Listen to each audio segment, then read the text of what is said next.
कितनी बड़ी तादाद है। मेरी नजर जहां तक जा रही है मुझे आवाम दिख रही है। कुरसैल में शायद इतनी भीड़ मैंने पिछले साल न देखी हो जितनी इस साल अच्छी खासी है। लेकिन पक्के सच्चे मुसलमान हैं। अगर पक्का सच्चा मुसलमान देखना है तो सुबह फजर की अजान के बाद मस्जिद में जाएं और देखें, तब पता चलेगा कि मुसलमान कितने। ये सुनने जो आए थे ये कौन से मुसलमान थे, ये नमाज पढ़ने आए ये कौन से मुसलमान है।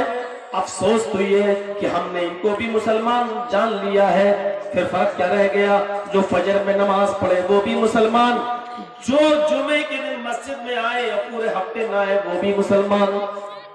जब दोनों ही मुसलमान हैं तो फिर हम पांचों टाइम की नमाज क्यों पढ़े, हम फजर में क्यों उठे, हम ठंडे पानी से वुजू क्यों बनाए। जब जुमे के दिन नमाज पढ़ने के बाद भी हम मुसलमान हैं, हमारा इस्लाम बाकी है। एक दिन मौलाना जर्जीस का जलसा सुन लो और भीड़ लगा दो। जब हम मुसलमान इसमें बाकी हैं तो फिर हम पांचों टाइम की नमाज क्यों पढ़े। मेरे भाइयों ये तमाम सवालात का फिर हमारे पास क्या जवाब होगा। क़द अफ़लहल मोमिनून, वो मोमिन कामयाब हो गए, वो मोमिन कामयाब हो गए जो अपनी नमाजों में खुशू और खुजू बरतते हैं। चलिए एक चीज बताऊंगा, नहीं तो सब तक नहीं पहुंच पाऊंगा। नमाज में खुश और खुशू, ऐसी नमाज चाहिए। दूसरी चीज वल्लज़ीना हुम अनिल लग़्वी मुअरिज़ून, जो बेहुदा और लग़्व बातों से दूर रहते हैं। मतलब नहीं ये क्या कर रहा है, हमारे सामने बुराई हो रही है, फलां ने ऐसा करा फलां ने ऐसा किया, हम उठ के चुपचाप चले, हम नहीं सुनेंगे, चाहे वो सही बात क्यों हो, हम नहीं सुनेंगे, हम नहीं करेंगे। अब सुनिए, अल्लाह के नबी सल्लल्लाहु अलैहि वसल्लम ने नमाज पढ़ाई, गौर से सुनना, अल्लाह के नबी ने नमाज पढ़ाई, अल्लाह सारे सहाबा ने आपके पीछे नमाज पढ़ी, आपने सलाम फेरा, अस्सलामु अलैकुम व रहमतुल्लाह, अस्सलामु अलैकुम व रहमतुल्लाह।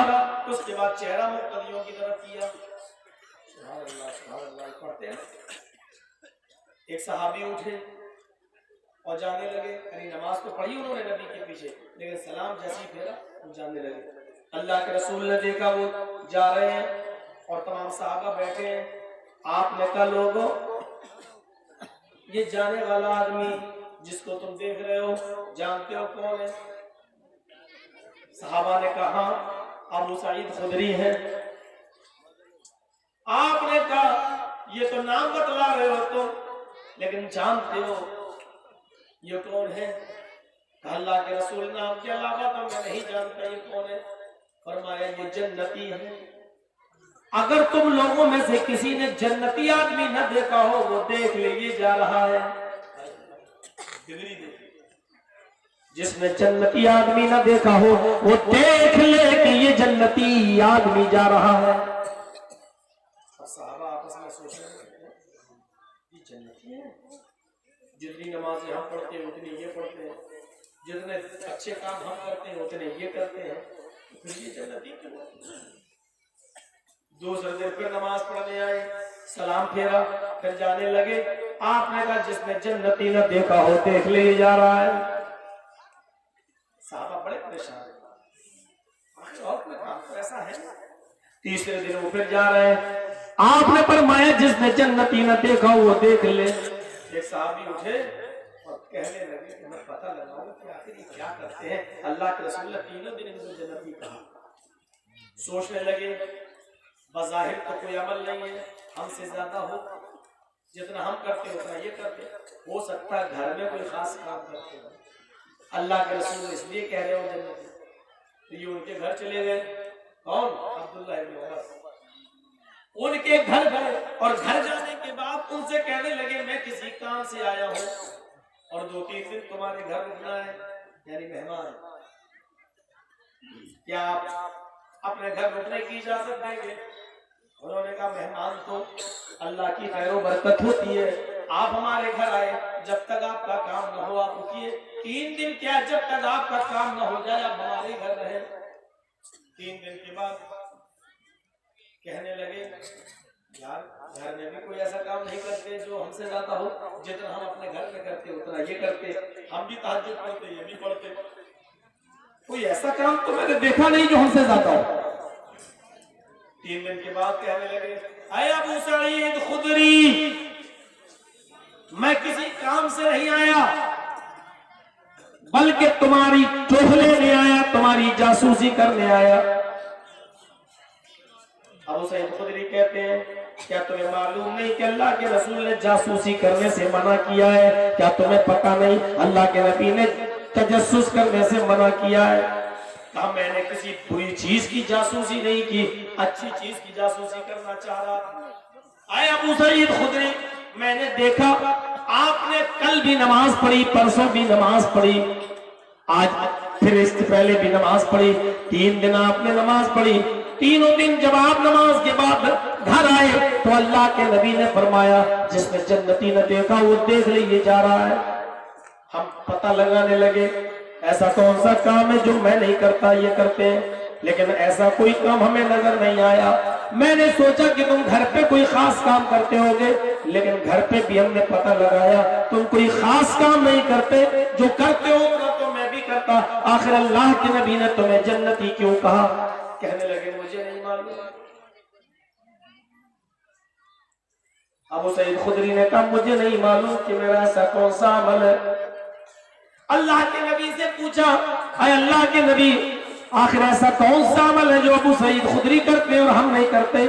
अल्लाह के नबी ने मुस्कुराकर कहा, एक अमल है जो अबू सईद खुदरी करते हैं, तुम नहीं करते हो। कहा क्या अमल है? कहा वो अमल ये है कि वो नमाज पढ़ते हैं और नमाज पढ़ने के बाद सीधे अपने घर चले जाते हैं। अबू सईद खुदरी किसी से कोई मतलब नहीं रखते हैं।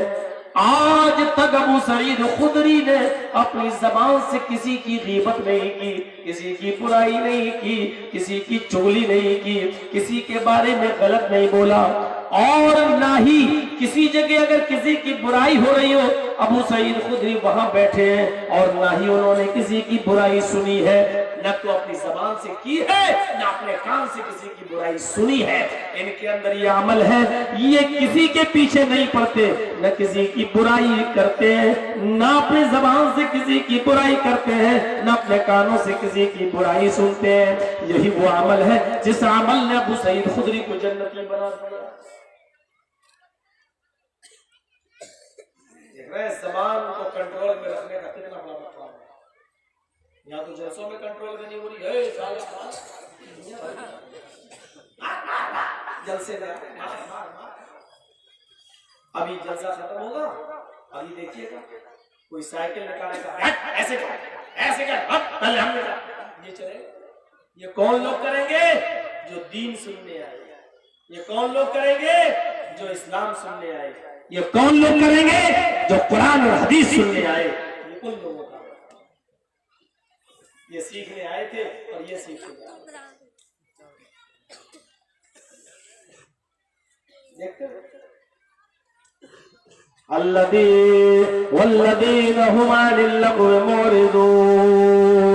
ये वो लोग मोमिन है जो लघु और बेहुदा बातों से दूर रहते हैं, जो लग़वियात से दूर रहते हैं।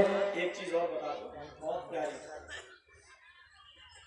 किसी के अंदर कितनी भी बुराई हो लेकिन उसको छिपाना चाहिए। मसलन आपने किसी को शराब पीते हुए देखा तो आप उसको अकेले में समझाइए, लेकिन उसके शराब के पीने का जिक्र आप सबके सामने मत करिए। वो तो पीता है। अगर किसी ने जिना भी किया हो किसी की बहन बेटी के साथ और आपने अपनी आंखों से देखा और पकड़ा भी है उसको, लड़के और लड़की को अपनी आंखों से देखा और पकड़ा भी है, तब भी आपकी जिम्मेदारी ये बनती है कि आप उस लड़के को उस लड़की को अकेले में समझाएं, कुरान की आयतें बताएं, अल्लाह के अज़ाब से डराएं। लेकिन फिर कभी जिक्र हो अपने दोस्तों में साथियों में तो न तो उस लड़के की बुराई करें न उस लड़की की बुराई करें। आपको किसी की बुराई करने का अधिकार वो पावर नहीं है। अब मौलवी चर्ची इसको मालूम है, मैंने किसी की बेटी को देखा है कि वो फला के साथ कैंटीन में चाय पी रही थी। कटिहार के मेडिकल कॉलेज में पढ़ती है, मेरे दोस्त की बेटी है। एक मिसाल दे रहा हूं, मेरे दोस्त की बेटी है, पढ़ती है, और मौलाना जर्जीस ने उस लड़की को किसी दूसरे लड़के के साथ हाथ में हाथ डाले हुए, गले में हाथ डाले हुए, किस करते हुए किसी कैंटीन में बैठे हुए देखा है। मौलवी जर्जीस जानता ये मेरे दोस्त की बेटी है। जर्जीस साहब का काम ये कि उस दोस्त की बेटी को एक तरफ ले जाए और चुपके से समझाए, देखो ये काम गलत है, बेटी तुम यहाँ पढ़ने आई हो, बहन तुम यहाँ पढ़ने आई हो, पढ़ो, तुम्हें बहुत काम करना है, तुम्हें बहुत आगे बढ़ना है, तुम्हें बहुत तरक्की करना है, तुम्हें औरतों का इलाज करना है, तुम्हें आगे एक लाइफ बनानी है। अभी से इस प्यार के चक्कर में मत पड़ जाओ, तुम्हारी जिंदगी तबाह हो जाएगी। तुम एक मुसलमान हो, तुम मेरे दोस्त की बेटी हो। मौलाना जर्जीस अकेले में तो समझाए, लेकिन अब उसका जिक्र ना करें लोगों में। ज्यादा से ज्यादा वो अपने दोस्त से कह सकते हैं, भाई अपनी बेटी पर कंट्रोल करो, अपनी बेटी पे नजर रखो, सबसे नहीं। तुम्हारी बेटी है, देखो उसको डांटना नहीं, फटकारना नहीं, मारना नहीं, पीटना नहीं, उसकी पढ़ाई मत छुड़ा देना, बस नजर रखो, अपने साथ उसको स्कूल ले जाओ, अपने साथ स्कूल से लाओ, उसको मोबाइल मत दो। मैंने उसको ऐसे ऐसे देखा है, आगे चल के कहीं तुम्हारे खानदान का नाम न मिटा दे, ऐसा ना हो कि उस लड़के के साथ भाग जाए, पूरे घर की इज्जत को दांव पे लगा दे। इतना तो जायज है। लेकिन जर्जीस साहब अपने मोहल्ले में अनाउंसमेंट करने लगे कि वो मेरे दोस्त की बेटी है, वो तो फला से लगी है, फला के साथ कैंटीन में चाय पीती है, उसके साथ होटल में रात गुजारती है। ये गलत है। लेकिन हाँ, अब एक काम है यहाँ पर जायज। मौलाना जर्जीस के पास कोई आया और कहने लगा, आपके दोस्त की बेटी से मेरे बेटे का रिश्ता होने वाला है, मेरा बेटा उसको पसंद करता है, क्या वो लड़की ठीक है? आपके दोस्त की बेटी है, मैं अपने बेटे की शादी करना चाहता हूँ। अब आप बताओ उस लड़की का कैरेक्टर ठीक है कि नहीं? आपके दोस्त की बच्ची है, आप जितना अच्छा जानते मैं नहीं जानता। मेरे दोस्त, मेरे भाई, मुझे बताओ जर्जीस साहब, मैं अपने बेटे की शादी अगर उसके साथ कर दूं तो कोई बुराई तो नहीं है? अब चूंकि उसने मशवरा मांगा है, इसलिए मौलाना जर्जीस को ईमानदारी के साथ सीधा सीधा और सच्चा मशवरा दे देना चाहिए।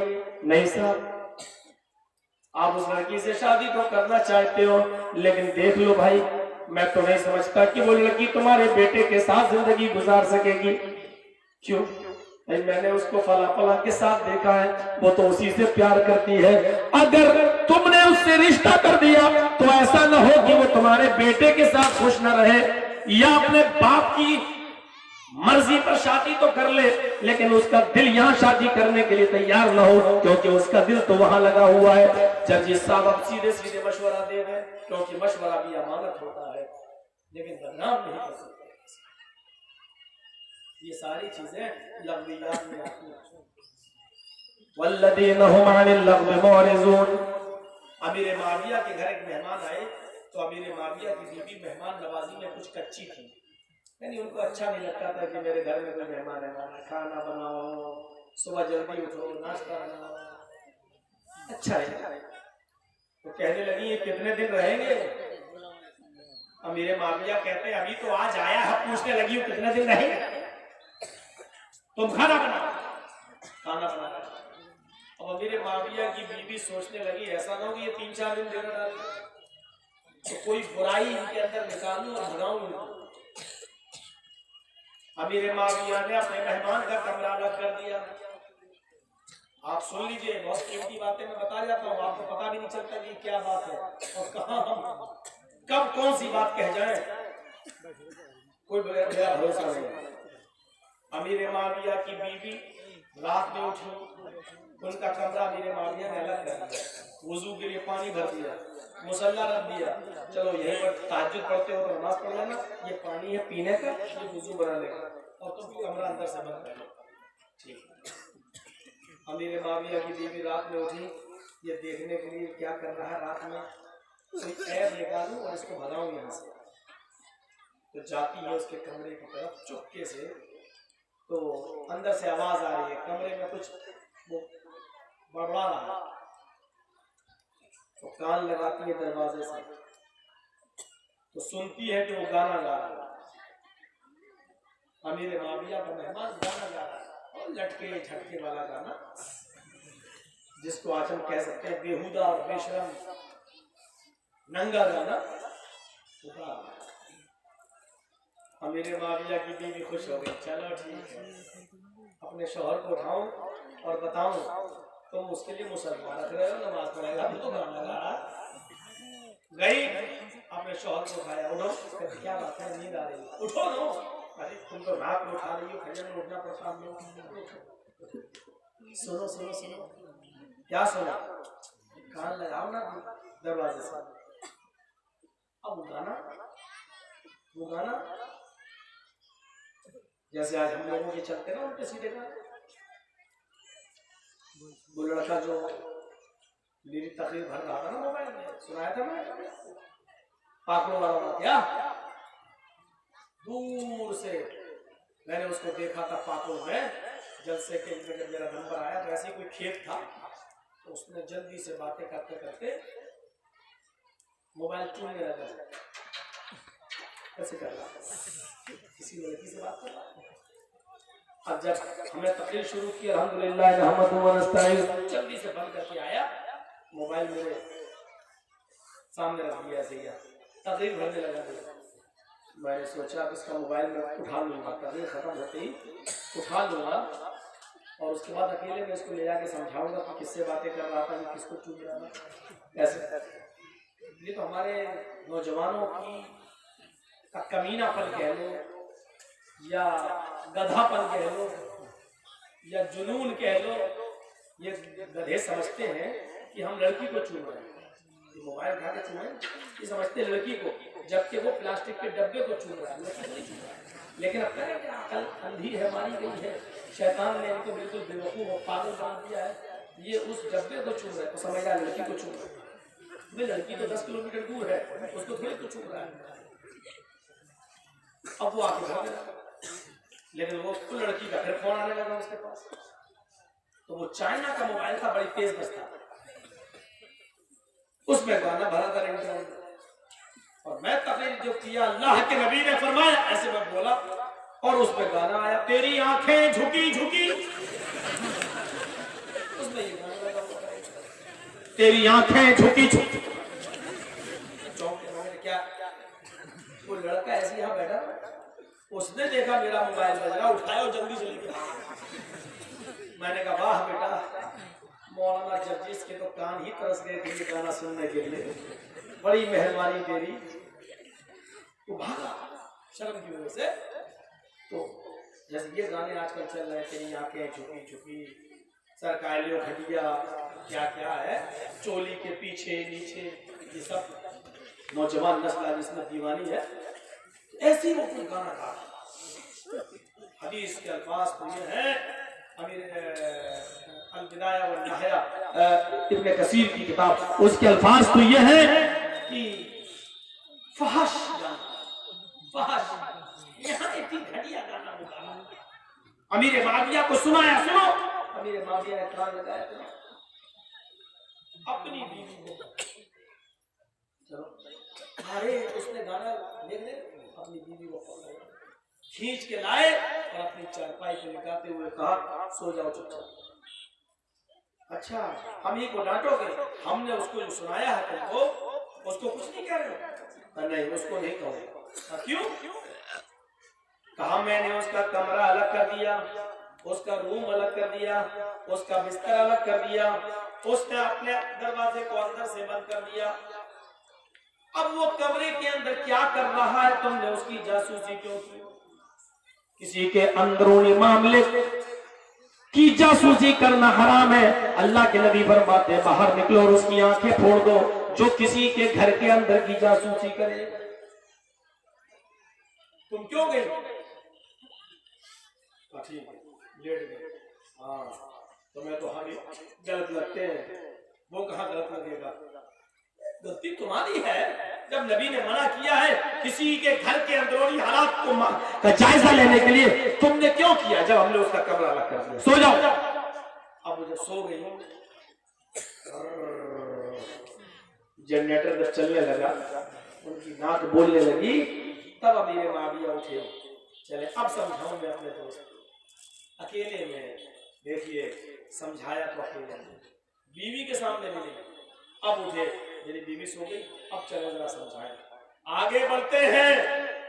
अब सोचते हैं कि पता नहीं सो तो नहीं गया बेचारा, अगर सो गया होगा तो उठाना बेकार है, काफी रात जागा है वो, अगर सो गया होगा तो कल सुबह फजर की नमाज के बाद समझा देंगे। तो फिर कान लगा के सुनते हैं, अगर गाने की आवाज आ रही होगी तो मैं अंदर जाऊंगा, दस्तक दूंगा, और अगर नहीं आ रही होगी तो मैं समझूंगा कि सो गया।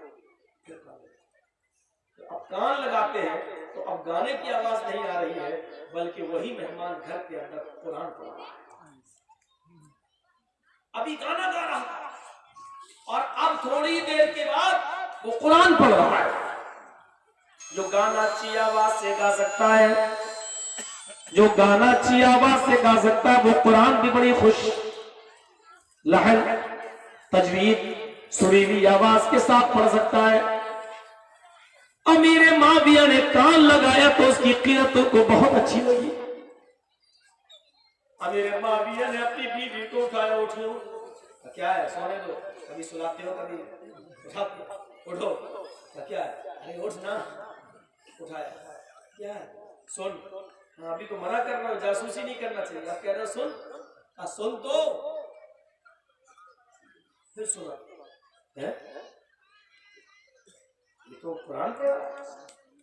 हाँ, कहती है मेरे शौहर, आए माविया, ये तुम्हारा मेहमान तो बड़ा गिरगिट की तरह रंग बदलने वाला है, ये तो बड़ा बहरूपिया लगता है, कभी गाना गाता है तो कभी कुरान पढ़ता है। अमीर माविया मुस्कुराते कहते एक चीज तुमने मुझे दिखलाई और एक चीज मैंने तुम्हें दिखलाई, जासूसी मनाए, लेकिन आए मेरी बीवी, तुमने मुझे मेरे भाई की बुराई दिखलाई, मैंने तुम्हें अपने भाई की अच्छाई दिखलाई। आए मेरी बीवी, अल्लाह के रसूल फरमाते कि बुराइयों पे पर्दे डालो, बुराइयों को ढाका करो, अपने भाई की बुराइयों को सबके सामने रुस्वा न किया करो, जलील न किया करो, लेकिन अगर उसमें कोई खूबी हो तो उसके पीठ के पीछे उसकी खूबियों का जिक्र किया करो। ये मेरे भाई की खूबी है।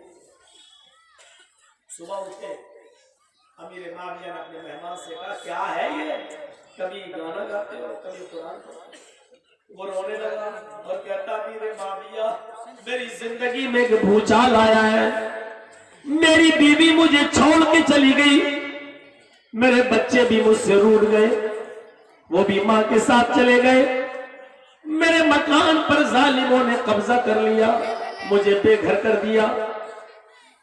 आए माविया, मुझे इतनी जहनी टेंशन है, इतनी जहनी उलझने, मेरा माइंड इतना डिस्टर्ब है, मैं इतना जहनी तौर पर टेंशनों में हूं, इतना मैं उलझनों में हूं, जब मुझे नींद नहीं आती है और टेंशन मेरी नींद उड़ा देते हैं तो फिर मैं गाने गाने लगता हूं, अपने दिल का बोझ हल्का करने लगता हूं, अपने गम भुलाने लगता हूं।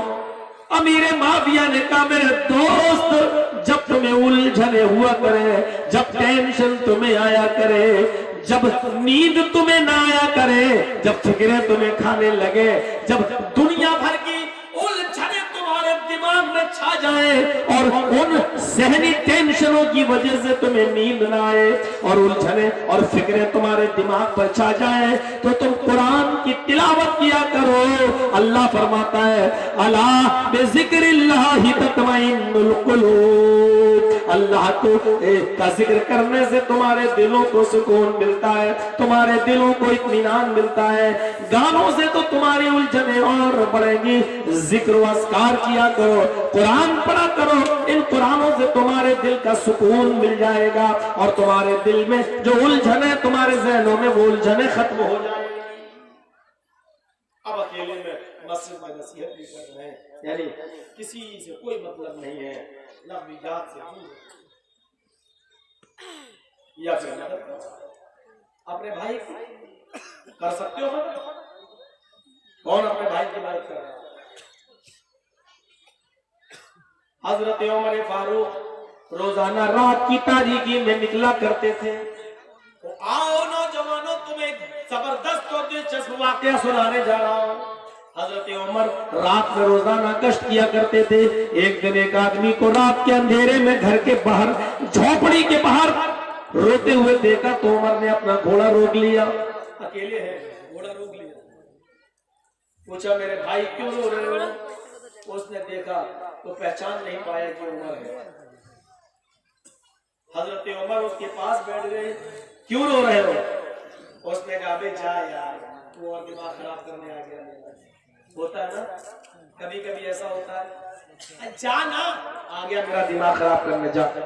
हजरत उमर समझ गए कि इसको बड़ी परेशानी है, मेरे दौरे खिलाफत में इसकी परेशानी को कौन दूर करेगा।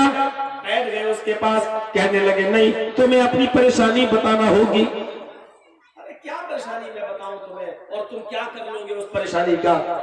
मैं तुम्हें जानता नहीं हूं कि तुम कौन हो। कहा मैं तुम्हारा भाई हूं, मैं भी परेशान हूं। चलो तुम भी परेशान, मैं भी परेशान। देखिए उमर ने अब उसको बताया, मैं भी परेशान हूं, इसलिए घर से निकला हुआ हूं, मैं भी परेशान हूं, मुझे भी कोई परेशान करता है। चलो तुम अपना गम मुझसे बांटो, मैं अपना गम तुमसे बांटू। उस आदमी ने सोचा ये तो अच्छा है, चलो टाइम पास हो जाएगा, बैठ गए। कहने लगा मेरे दोस्त मुझे मालूम नहीं है कि तुम कौन हो। हजरत उमर ने कहा अरे मैं तुम्हारा भाई हूँ यार, बताओ ना क्या बात है।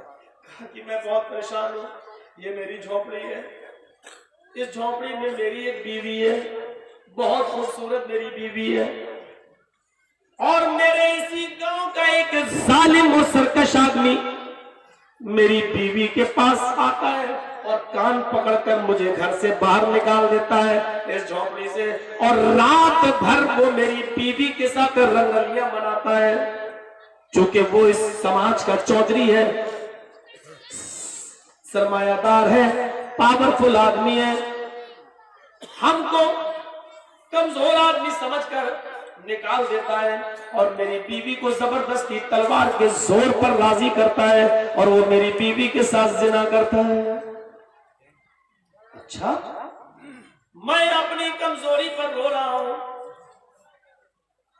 मेरा बस चले तो मैं उसको कत्ल कर दूं, लेकिन सवाल यह है कि वो बहुत पावरफुल आदमी है, उसका नाम जानते हो? नहीं। उसकी शक्ल सूरत जानते हो? का यही तो प्रॉब्लम है कि वो सर से कपड़ा लपेट के आता है ताकि मैं उसको पहचान न लूं, मेरी बीवी उसको पहचान न ले, इसलिए वो मुझे कान पकड़ के बाहर निकाल देता है। मैंने उसकी शक्ल नहीं देखी, रोज आता है नहीं, अब आज आया था, अभी जिना करके गया है, अब कल नहीं आएगा, परसों आएगा, एक दिन छोड़ के आता है। टाइम क्या होता है का यही इसी वक्त आता है। हजरत उमर ने उसको कहा तुम्हें घबराने की जरूरत नहीं है, करे परसों हम प्लानिंग बनाएंगे। अरे भाई तुम क्या प्लानिंग बनाओगे, तुम भी मारे जाओगे यार, तलवार लेके आता है वो आदमी। क्या तुम खामोश रहो, सिर्फ इतना कह देना अपनी बीवी से, अपनी बीवी से इतना कह देना कि जब वो तेरे साथ जिना करने लगे तो उसको अपने प्यार में फंसा ले और बोले उस आदमी को अब तो तुम रोजाना नहीं लगे हो मेरे पास, तो अब शर्म किस बात की, लेकिन चिराग बुझाओ, चिराग के अंधेरे में हमें ये काम अच्छा नहीं लगता। मैं अपने शौहर की बीवी हूं, तुम्हारी नहीं, लेकिन तुमको अगर मेरे साथ गलत काम करना ही है तो चिराग बुझा कर करो, अंधेरे में ये गलत काम करो, हम उजाले में नहीं करेंगे। अच्छा, और अपनी बीवी से कह देना कि अपने आप को उसके हवाले कर दे। आए मेरे दोस्त, दूसरा काम ये है, अपनी बीवी से ये कह देना कि खाना बनाकर तैयार रखे। दो काम, पहला काम यह कि वो खाना बनाकर तैयार रखे, दूसरा काम, चिराग बुझा दे। जब वो जिना करने लगे उसके साथ या कपड़े उतारने लगे तो अपनी बीवी से कह देना कि वो चिराग बुझा दे, बकिया काम मैं संभाल लूंगा। ठीक है, चले गए हजरत उमर। एक दिन छोड़ दिया, दूसरे दिन आए। उस आदमी के आने से पहले झोपड़ी के पीछे छिप गए। वो आदमी अपने वक्त पर आया, सर में कपड़ा लिपटा हुआ था और उस बीवी के शौहर को कान पकड़ा और बाहर निकाल दिया, दरवाजा बंद कर दिया।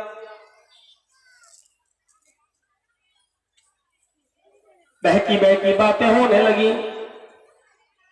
इस आदमी की बीवी ने कहा, तुम मेरे पास अब रोजाना आ ही रहे हो और मुझसे गलत काम करते हो। सुनो, मुझे तुम्हारा यह गलत काम अच्छा नहीं लगता, लेकिन अब तुम मानते ही नहीं हो तो तुम्हें करना ही है तो दिल खोल के सब कुछ करो, मैं तुम्हें खुश करूंगी, लेकिन शर्त यह कि ये चिराग बुझा दो, क्योंकि हम रोशनी में हमें बड़ी शर्म आती है। अब वो भी बातों में आ गया। हाँ, तब क्या चलिए, इतनी सी बात गुजार दिया। कपड़े उतरने लगे, जिना की तैयारी होने लगी। पीछे से हजरत उमर फारूक ने दरवाजा खटखटा दिया। उस जमाने में दरवाजे इतने मजबूत नहीं थे और फिर उसकी झोपड़ी थी, इसलिए दरवाजा भी बहुत मजबूत नहीं लगा था, बल्कि सिर्फ ऐसा था एक लात मारी जाए तो पूरा का पूरा टूट के गिर जाए। पीछे से जब दरवाजा खटखटाया तो उस आदमी ने झाड़ते हुए, जो अंदर था, वो समझा कि इस औरत का शौहर है। हट, चुप, बाहर रह, क्या खड़ा रहा है? हजरत उमर ने मारी ला, दरवाजा गिरा। उसने भी पुकार के कहा, अरे अभी तो मैंने कुछ किया ही नहीं है और तुम इतनी जल्दी अंदर घुस रहे हो। हजरत उमर ने उसकी आवाज सुनी कि कहां से आ रही है। अंधेरे की वजह से शक्ल तो नहीं दिख रही थी, आवाज की तरफ लपके और झट से उसके सर का कपड़ा उतारा, फेंका, बड़े से बड़े बाल जो उसके पकड़े, उसको पकड़ के खींचा। अब बड़े बाल तो औरतों के भी होते हैं। अब डर ये लगा कि मेरे हाथ में औरत तो नहीं आई। वो चीख रहा है, ये क्या कर रहा है, छोड़ मुझे। हजरत उमर ने यकीन कर लिया कि मैंने जिसको पकड़ा वो यही जालिम है। तलवार उठाई और एक तलवार उसकी गर्दन पे मारी और तलवार से गर्दन कट गई, तन से जुदा हो गई, वही लाश पड़ी है। हजरत उमर कहते हैं, बहन जल्दी से चिराग जलाओ। उस औरत ने चिराग जलाया। हजरत उमर ने शक्ल की तरफ नजर डाली, उसके जिस्म की तरफ देखा, शक्ल देखी, नजरें आसमान पे डाली, कहा अल्हम्दुलिल्लाही रब्बिल आलमीन। मेरी बहन जल्दी से दस्तरखान लगाओ और खाना लाओ। हजरत उमर ने उस लाश के पास बैठकर खाना खाया। कोई लाश के पास बैठेगा? हजरत उमर ने उस लाश के पास बैठकर खाना खाया और खूब पेट भर के खाना खाने के बाद फरमाया, इलाहुल आलमीन, पूरी जिंदगी में उमर ने कभी इतना पेट भर के खाना नहीं खाया जितना आज खाया। कहने लगे, मैं चल रहा हूँ। उस आदमी का कहता, वो औरत का आदमी, कहाँ जा रहे हो? क्यों? ये लाश मेरे पास, गर्दन यहाँ कटी है, तुम जा रहे हो।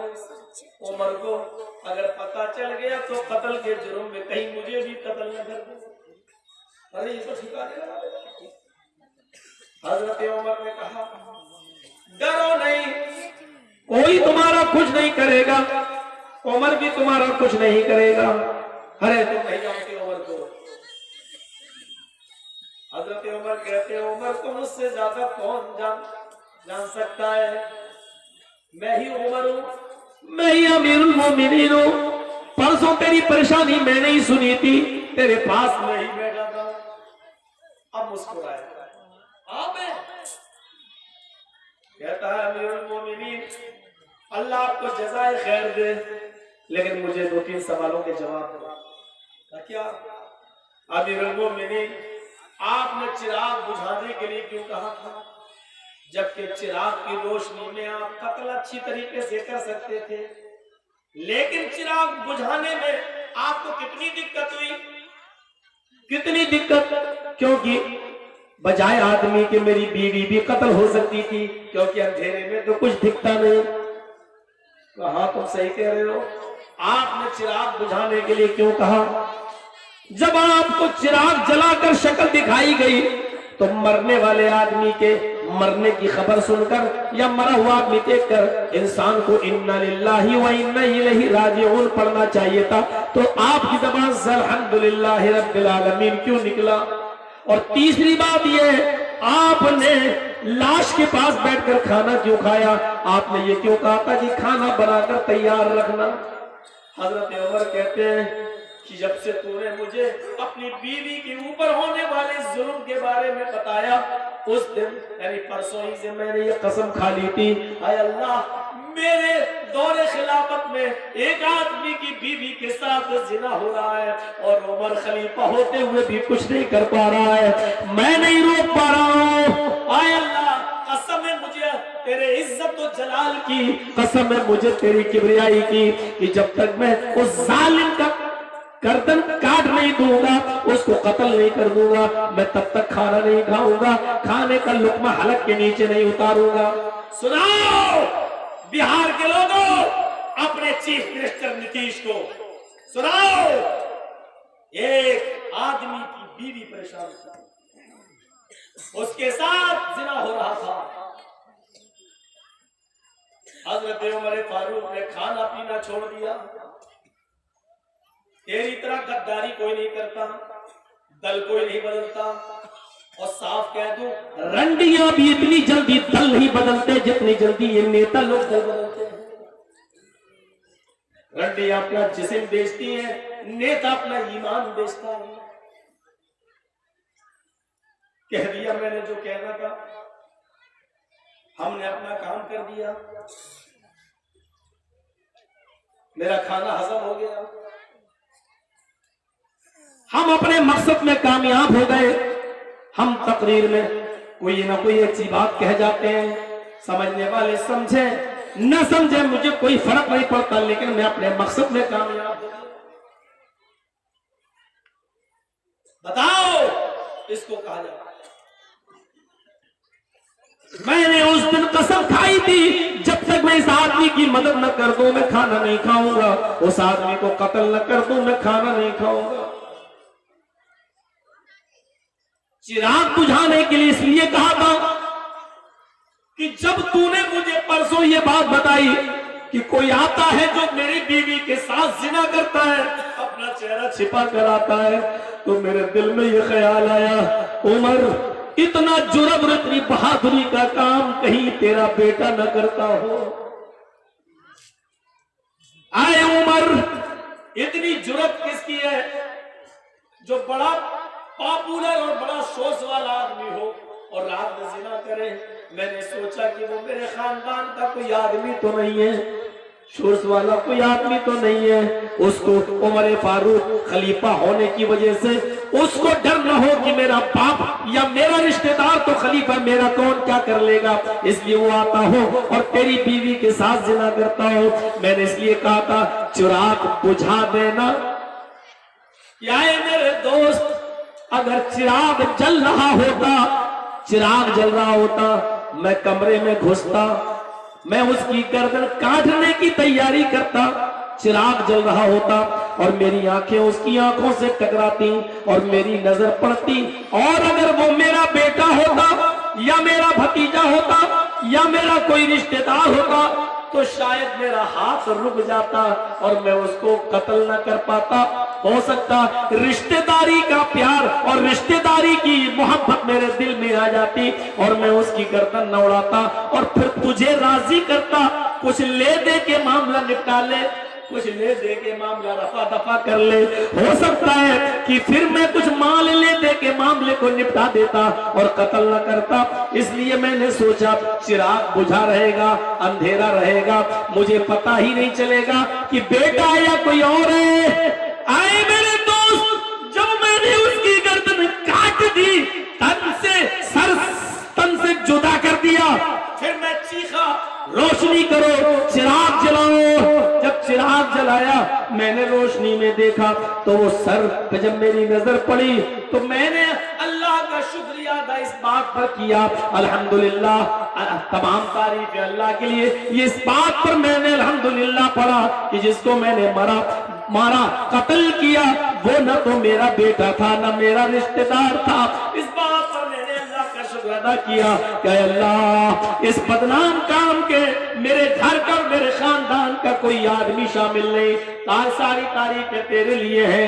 ये कोई और है जिसको मैंने कत्ल किया है, जिसको मैंने मारा है, ये मेरे घर और मेरे खानदान का कोई आदमी नहीं था। और पेट भर के खाना मैंने इसलिए खाया क्योंकि मैं उस दिन से भूखा था और आज ही मैंने पेट भर के खाना खाया। भाइयों, जो कौम मोबाइलों पर दूसरों की बहन बेटियों की इज्जतों आबरू से खेलने की बातें करती हो, रात भर गुफ्तगू करती हो, व्हाट्सएप पर आई लव यू लिखकर भेजती हो, उन कौमों से बहनों की इज्जतें संभाली नहीं जाती हैं। वो कौम कभी इज्जतों आबरू किसी लड़की की लुट रही हो बचा नहीं पाती, इसलिए कि हमने निस्वानियत अपने अंदर पैदा कर ली है, हाथों में हमने खुद चूड़ियां पहन रखी हैं। मेरे भाइयों, जो कौम और जिस कौम के नौजवान दूसरों की बहन बेटियों से लव और इश्क की बातें करें, उनकी बहन बेटियां भी महफूज नहीं रह सकती हैं। रब्बे काबा की कसम नोट कर लो, और नौजवानों नोट कर लो, लिख लो मेरी बात को। अगर आप लोगों में से जितने यहाँ बैठे हैं और जितने दूसरों की बहनों बेटियों से इश्क लड़ा रहे हैं, व्हाट्सएप पर गुफ्तगू कर रहे हैं और मोबाइलों पर जिन लड़कियों को आई लव यू बोल रहे हैं, जिन लोग दूसरों की बहन बेटियों के साथ इश्क या चक्कर चला रहे हैं, काबे के रब की कसम तुम्हारी बहनें भी महफूज नहीं रहेंगी। अल्लाह की कसम तुम्हारी बहनें भी महफूज नहीं रहेंगी। अल्लाह की कसम, रब्बे काबा की कसम खा के कहता हूँ, जर्जीस उस जात की कसम खा के कह रहा है जिसके कब्जे में सारी दुनिया की जान है, तुम दूसरों की बहनों को महफूज नहीं छोड़ोगे, अल्लाह तुम्हारी बहनों को महफूज नहीं छोड़ेगा। दूसरे अल्फाजों में मैं ये कह दूं कि तुम दूसरों की बहन बेटियों की इज्जत से नहीं खेल रहे हो, अपनी ही बहन बेटियों की इज्जत से खेल रहे हो। कमा तुदीन तुदान, जैसा करोगे वैसा भरोगे। दूसरे अल्फाज में ये कह दिया, नहीं बचेगी तुम्हारी बहन बेटियां। कितनी बार सुनाया है मैंने अपने इलाके का वाकया, रिक्शे वाले का, किसी बड़े आदमी ने उसको जेल करवा दी। कार वाला था, टकरा गई उसका रिक्शा, बेचारे का कार से टकरा गया। कार वाले ने निकल के थप्पड़ मारा। उसने कहा भाई साहब मैं तो राइट साइड चल रहा था, अपने साइड बाएं साइड में, गलती तो आपकी थी भाई, आप इसमें क्यों घुसाए। उसने और 2-4 थप्पड़ मारे और उल्टी FIR करके उल्टे सीधे केस करवा के उस बेचारे को 3 साल के लिए जेल में छोड़ दिया। उस लड़के का बाप नहीं था, उस लड़के की मां भी नहीं थी, वो लड़का